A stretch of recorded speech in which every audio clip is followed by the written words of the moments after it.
There's something that happens in this story that I don't agree with, but I want your guys' opinion. So let me know in the comments.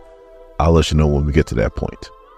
My name is Dorian. This is SCN Comics. We are starting our coverage of Storm #1. Our story starts off with Storm, who must still have that Wakandan bread. Like, ooh, look at how she's living. Look at how she is living. Lord have mercy. And she's going through her different outfits as she wore in the past. She's been a queen of Wakanda. You can definitely see that. She's been a regent of Morocco. She's been an X-Man. She's been an Avenger. We're going to bring this up later on. She's also been called a weather witch. But today in ATL, Georgia, she is just simply Storm. And when you look at the place that she's living at, like, you could tell, man, like, Black Panther is just like, look, I got you. Even though we're not married no more, hell, I'm not even a king no more. But my money is long like train smoke. So I got you. Now, she's also interested in running for Congress. And she's about to have a press conference or an announcement outside of her luxurious home in ATL. But before we do that, we got to go back 7 days to Oklahoma City. You see those cooling towers? That means that facility is nuclear. You see that big old ball of light? That's an explosion. That means what just happened there was a nuclear explosion. Now, besides the blast, what's the one thing you got to worry about when it comes to a nuclear explosion? That's right, radiation. And Storm and Frenzy show up just in normal clothes. Now, I know that this is probably a part of the story, and this makes a more interesting story, but you're not going to tell me that somebody who has been X-Man, has been Avenger, has been Queen of Wakanda, you're not going to tell me that she didn't have access to some kind of suit that would have protected her from the radiation when she has a house that floats above the city. Like, you can't tell me that. Let me know in the comments. Do you feel like she should have had time to put on the suit to protect herself because she understands that this was a nuclear explosion, or she just needed to react because that's just what she does, and the faster she reacts, the faster she can save people? Let me know in the comments. Now, first thing, as soon as I saw Frenzy, I'm like, oh, time I thought she was on X Factor. She'll bring it up later, so it's not like she's not acting like she's not on X Factor. But they're there to perform what Storm says, miracles. So Storm's like, the streets are empty, the people must be trapped. That's when Frenzy brings up she can call her X Factor teammates, but then all of a sudden, a shockwave comes at them. And the only way to combat that shockwave is with another shockwave that Storm produces. So Storm and Frenzy find some people that are trapped in the rubble, and while all that's going on, Storm is still combating the shockwave with her own shockwaves.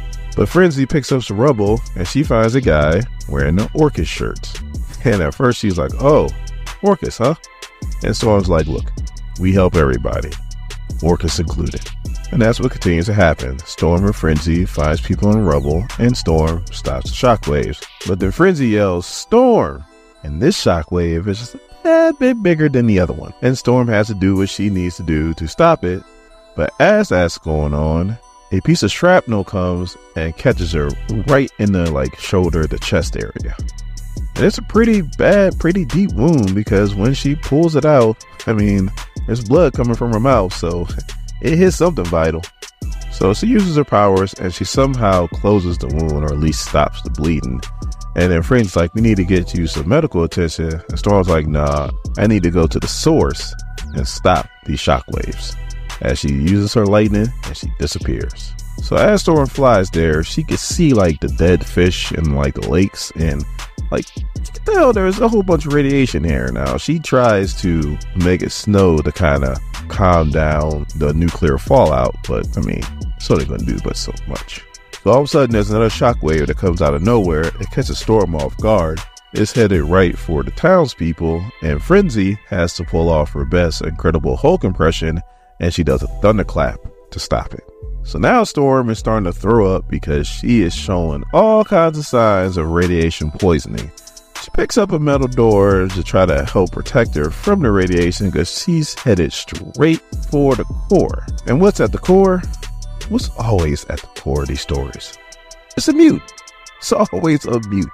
a mutant child, to be exact. And they're like, I'm sorry, I can't stop myself. So Storm is using the door to try to protect herself. It's not doing much, if it's not even doing anything at all. And the child is like, kill me. And then Storm goes, rolls the door, grabs the child, and goes, enough lives have been lost today. So 3 days later, we see this big old, to me, look like a celestial head, but I don't think it's a celestial head, but it's an alien head at the center of this nuclear facility. And everybody, for once, this is a rare occasion, is blaming aliens for what happened and not the mutants. They're actually praising the mutants for coming to help. And that if their mutant friends weren't there to protect them, then they might be up shit's creek. So Iron Man shows up. And he's like, I ran all the numbers. I scanned the whole area. It was doing some cutting edge stuff. Like, I'd have loved to talk to them, but, you know, they're dead. And then Storm's like, how many times have you ran the numbers? And Iron Man's like, I don't ask you how you create indoor rain clouds, now do I, Storm? Storm's like, Tony? He goes, all right. I ran it 866,978,275 times. I even used other machines besides my own, like from Reed Richards, Lunona Lafayette, for those who don't know, that's Moon Girl, Forge, Riri Williams, and even your former sister-in-law, Shuri. And everything is coming back the same. That the explosion wasn't caused by the alien technology this place was using. It was the birth of the new mutant. So Tony's like, what are you going to do? Storm's like, I don't know. Because now Storm has a choice. She can either stay quiet and let the alien technology take the blame for all this and keep the mutant goodwill going, or she tells the truth and she kills all the goodwill and she puts an even bigger target on mutants' backs. So now we cut back to Atlanta, Georgia, where we have Storm. She's standing at the podium. She coughs, and now there's blood on her hands because she should be taking care of that radiation poison, but she's not.